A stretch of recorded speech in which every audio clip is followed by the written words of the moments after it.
Today is the 4th of March. Welcome to Voices of Spiritual Orthodoxy. I'm, of course, Rita Lazar. Today we have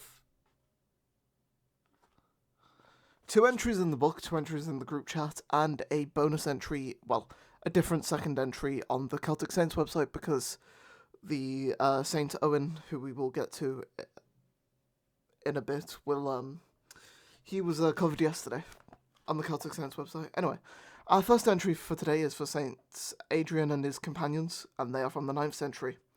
Saint Adrian was a bishop, perhaps of St. Andrews, on the Isle of May, in the Firth of Forth, in Scotland, who, along with a group of martyrs, which some sources number in the thousands, who was massacred by the Danes AD 874. There is no reliable information on the saint's life available to us.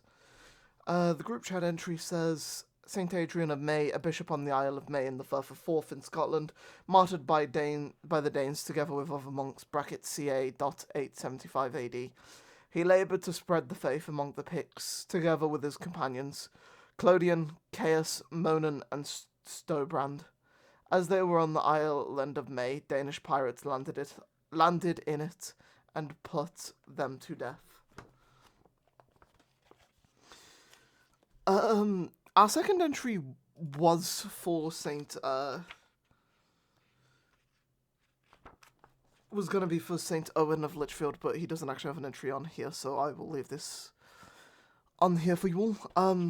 Saint Owen of Lichfield is from the 7th century. A monk who accompanied Saint Chad, who we commemorated a couple of days ago, on the 2nd of March, on his mission to the Mercians. Saint Owen then served him at Lichfield. Though no life is extant, tradition had it that he led a most holy life, and by God's grace had many heavenly visions. He reposed circa AD 680. His icon is just there on the right for you all.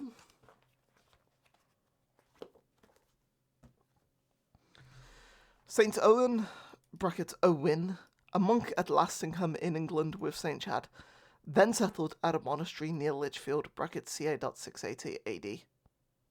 He arrived at Lastingham carrying an axe and hatchet, symbolising his desire to serve through manual labour rather than contemplation. His humility and sincerity impressed Saint Chad, the bishop and spiritual guide of the community, who welcomed him. Owen became the monastery's handyman, dedicating his life to physical labour, cutting wood, mending walls, and repairing fences as an act of prayer and service to God. There is a different second entry, which is for Saint Gistilian, confessor of Menevia, Wales.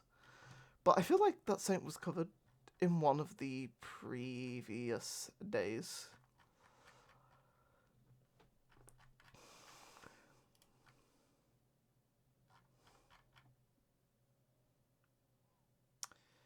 Yes, this saint was covered 2 days ago, but I guess it's between 1 and 3, depending on when you count different saints. But this saint has a Troparion in tone 1, following the commandments. Oh wait, he's also commemorated on the 2nd of March. Okay, that makes a bit more sense. Following the commandments of Christ, thou didst instruct many in the true faith of Father Gistilian, establishing churches and monasteries to serve the faithful.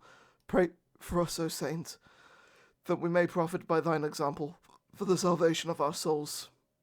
Kontakion is sung in the plagal first mode or tone, aka tone 5. Truly we hymn thee, O Father Gistilian, for thou didst labour to strengthen the church in Wales, giving thy life to his noble and God-pleasing cause, ever blessing thy memory. We implore thy prayers for us sinners. May those saints intercede for us before the righteous judge. God bless you all, and Amen.